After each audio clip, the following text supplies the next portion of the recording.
Hi, friends. So I know things are a little bit crazy right now.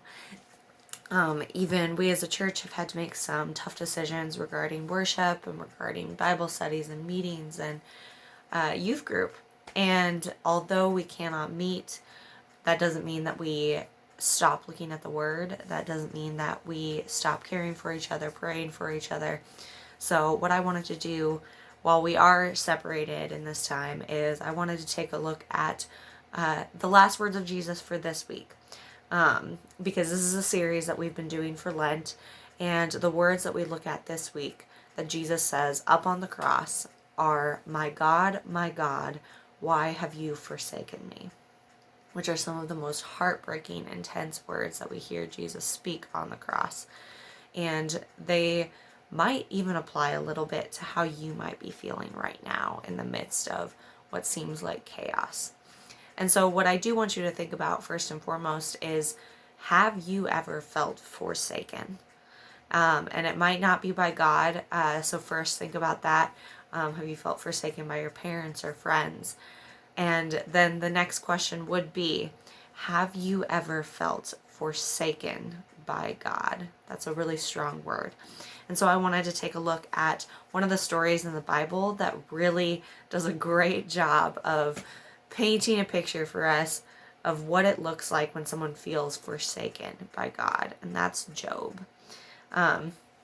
We've talked about this story a lot before, but Job, he is this really faithful follower of God, and Satan comes up to God in heaven and is like, "So your servant Job, right? He's awesome. He's great. He loves you. But I think it's just because you've given him all these blessings, all this stuff. So I think that if I take it away, that Job will curse you, that he will fall away, that he won't be faithful anymore." And so I want to do that. That's what Satan tells God. And so God says, "Go for it. Just watch. Just watch what Job does. Just watch how Job remains faithful." So Satan goes and he just destroys Job's life. He takes away his family, he takes away his friends, and kind of similar to our situation right now, he takes away his health. He makes him so uncomfortable with these awful boils and everything. And through it all, Job keeps fighting, stays faithful. His friends start blaming him and saying he is not a good enough Christian, that's why all these bad things are happening to him. They ask him, what sin did you do that God is so angry with you? And even his own wife, who's supposed to be his best friend, his partner, she says, "You know what? Just curse God and die." And so Job is in this horrible situation. And after all of this, he's remained faithful for a really long time, but finally he breaks. And Job questions. Job asks God finally, "Why have you forsaken me? What did I do to deserve this? I thought I did nothing wrong. I followed you my whole life. Why are you doing this to me?" And while it's okay to question, while it's okay to doubt, and while we talk about our doubts a lot in Crew, God doesn't mess around in his response. He answers Job immediately and kind of forcefully. So I wanted to read to you God's answer to Job. It's from Job chapter 38. Just a few of the verses that he says. "Where were you when I laid the foundations of the earth? Tell me if you have understanding. Who determined its measurements? Surely you know. Or who stretched the line upon it? Or what were its bases sunk? Or who laid its cornerstone when the morning stars sang together and all the sons of God shouted for joy? Have you commanded the morning since your days began, and caused the dawn to know its place? Have you entered the springs of the sea, or walked in the recesses of the deep? Have the gates of death been revealed to you, or have you seen the gates of deep darkness? Have you comprehended the expanse of the earth? Declare if you know all this." And God does throw down a little bit on Job. Just really a reminder that his understanding is very minimal in the grand scheme of things. And God really reminds him in a little bit of a harsh way that he is in control. And not only is he in control of the situation now that's putting Job in pain? But he has been in control and has created everything from the beginning of time. That there's never been a moment when he didn't know what and why something was going on. And so Job does end up repenting. It says that Job confesses and repents. It says, I know that you can do all things. This is what Job responds when God throws down on him. I know that you can do all things, and that no purpose of yours can be thwarted. Who is this that hides counsel without knowledge? Therefore I have uttered what I did not understand, things too wonderful for me, which I did not know.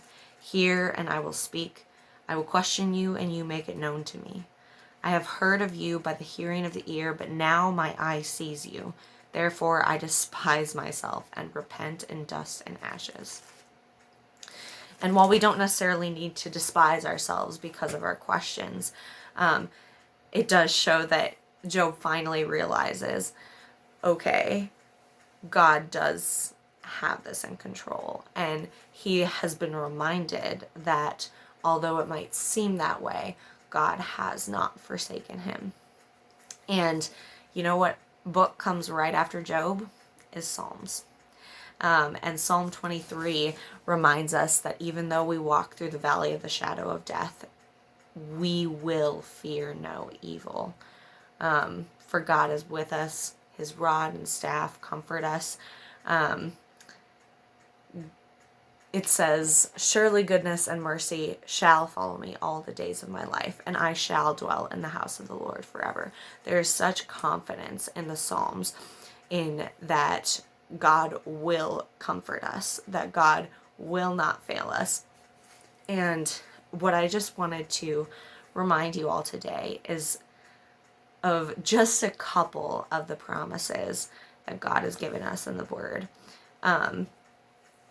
And a reminder that God has not just promised to be with us, but he has proved over and over and over again that he will be with us. He has proved himself.